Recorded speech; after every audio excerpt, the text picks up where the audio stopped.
21 தேர்தல் ஃப்ளாஷ்பேக் சீரீஸில் நம்ம பார்க்க போகிற முதல் தலைப்பு என்ன அப்படின்னா, மிக குறைந்த வாக்கு வித்தியாசத்தில் வென்ற வேட்பாளர்கள். தாமோதரன் இவர் கிணத்துக்கடவு தொகுதியில் ரெட்டலை சின்னத்தில் போட்டியிட்டு 1095 வாக்கு வித்தியாசத்தில் வெற்றி பெற்றார். இவர் வாங்கிய வாக்குகள் 1,05,537.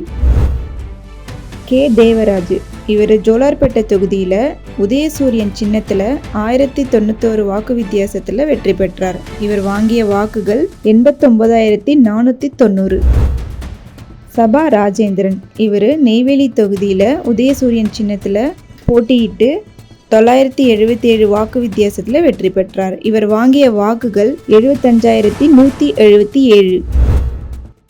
MRR ராதாகிருஷ்ணன் இவர் விருதாச்சலம் தொகுதியில் கை சின்னத்தில் போட்டியிட்டு 862 வாக்கு வித்தியாசத்தில் வெற்றி பெற்றார். இவர் வாங்கிய வாக்குகள் 77,064. அசோக் குமார் இவர் கிருஷ்ணகிரி தொகுதியில் ரெட்டலை சின்னத்தில் போட்டியிட்டு 794 வாக்குகள் வித்தியாசத்தில் வெற்றி பெற்றார். இவர் வாங்கிய வாக்குகள் 96,050. துரைமுருகன் இவர் காட்பாடி தொகுதியில் உதயசூரியன் சின்னத்தில் போட்டியிட்டு 746 வாக்கு வித்தியாசத்தில் வெற்றி பெற்றார்.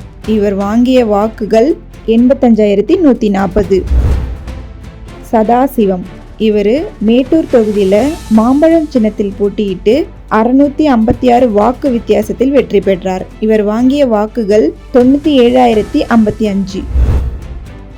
எஸ் பழனி நாடார் இவர் தென்காசி தொகுதியில் கை சின்னத்தில் போட்டியிட்டு 370 வாக்கு வித்தியாசத்தில் வெற்றி பெற்றார். இவர் வாங்கிய வாக்குகள் 89,315.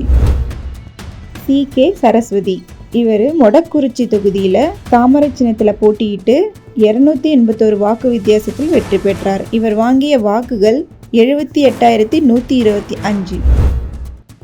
ஜே கருணாநிதி இவர் டி நகர் தொகுதியில் உதயசூரியன் சின்னத்தில் போட்டியிட்டு 137 வாக்கு வித்தியாசத்தில் வெற்றி பெற்றார். இவர் வாங்கிய வாக்குகள் 56,035. ஸோ மக்களே, இந்த வீடியோ உங்களை ஃப்ளாஷ்பேக்கு கொண்டு போச்சுன்னா ஒரு லைக் போட்டுருங்க.